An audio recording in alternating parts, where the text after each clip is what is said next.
كل سنة وانتم طيبين، ربنا يعيد عليكم وعلينا الأيام بخير يا رب بصحة وسعادة. وطبعا الأكل بتاعنا بامية وتورلي اللي هو بسلة وجزر وبطاطس، وعندي شوية سلطة ورز حبة وحبة. عايزة تعملي بشعرية براحتك، عايزة تعملي مكرونة براحتك. طبعا عشان نشوف عملنا ازاي والأكل هيبقى بالطعامة دي. طبعا حبايبي اللي لسه بيشوف القناة يا ريت تشتركوا في القناة، وما تنسوش طبعا فعلوا زر الجرس عشان يوصل لكم كل جديد من وصفاتي، واللايك الجميل منكم اللي بيرفع الفيديو على اليوتيوب. يلا بينا نشوف الطريقة. اللهم صل وسلم وبارك على سيدنا محمد وعلى آله وصحبه وسلم. اهلا بيكم حبايبي، عاملين ايه؟ يا رب تكونوا بخير. كل سنة وانتم طيبين. وعيد أضحى مبارك عليكم وعلينا وعلى الناس كلها يا رب. عندي النهاردة هنعمل اللحمة. جايبة طبعا معاها ماسورة. الماسورة بتدي ريق حلو للشوربة.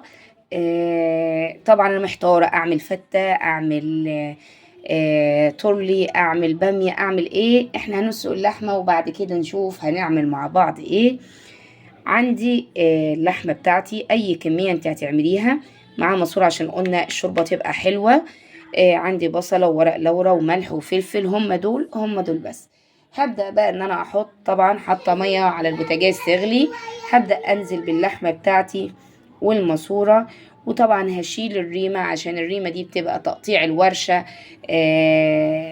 تبقى فيها غبارة كده ولا كده بتطلع في الريمة، لازم نشيلها عشان تبقى الشوربة بتاعتنا جميلة. يلا بينا على البوتاجاز. هبدأ انزل اهو، المية بدأت تغلي، لازم المية تغلي اهو. بسم الله. هنزل باللحمة بتاعتي، وطبعا لما تطلع الريمة هبدأ ان انا اشيلها واحط التوابل بتاعتي والبصل.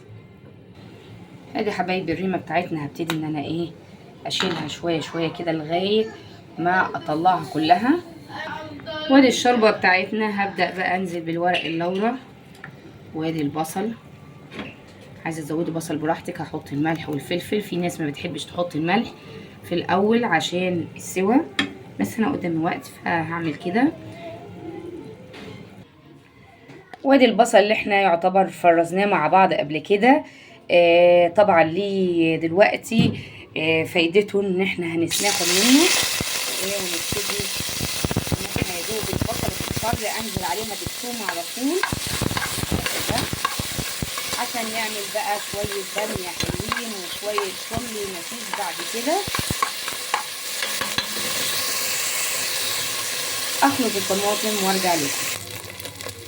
ادي كده اصفرت، هبدا انزل بالثوم. طبعا الثوم الله يسهل عليا كل حاجه اهو بالشكل ده. بقى الثوم يفك كده معايا ويتحمر كويس مع البصل، وننزل بالطماطم بتاعتي. طبعا اهم حاجه في سوى اللحمه انها تكون على نار هاديه بحيث ان هي ايه تستوي كويس جدا.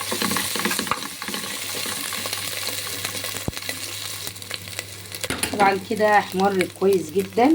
هبدأ انزل بالطماطم بسم الله. طبعا لازم نص معلقة سكر، نص معلقة صغيرة سكر، والتوابل بتاعتي ملح وفلفل اسود والبهارات اللي انا عاملاها مع بعض نحطها على التسبيكة بتاعتنا. طبعا حطيت التوابل بتاعتي وابدأ ان انا اقلبها واسيبها كده مع نفسها. ممكن كمان تحطي قطعة او قطعتين لحمة كده يتسبكوا مع التسبيكة دي، هيدولها طعم خرافة. هخليها تتسبك وارجع لكم عشان نشوف هنعمل. بس هنشوف قبل طبعا ما نبتدي ان احنا نعمل، هوريكم البامية بتاعتي اللي انا مفرزاها والبسلة والجزر. ادي البسلة والجزر وادي البامية بتاعتي، طبعا انا مفرزاهم في البيت. هبدأ بقى ان انا احط كل حاجة في حلة كده صغيرة على قدها، واقسم التسبيكة وازود الشوربة عشان يستوي، واحمر شوية رز حبة وحبة كده. ممكن تعمليه بالشعرية، وعايزين تعملوا شوربة اعملوها، ما تعملوهاش براحتكم خالص. هكمل وارجع لكم. وبكده تكون الوجبة بتاعتنا او الاكل بتاعنا خلص. ادي اللحمة اهي مع البسلة، وادي شوية بامية وشوية السلطة معاهم والرز. كده يعني وجبة متكاملة جدًا لفرد. يا ريت تعجبكم الطريقة، ما تنسونيش في اللايك والشير والسبسكرايب، باحبكم في الله، مع السلامة.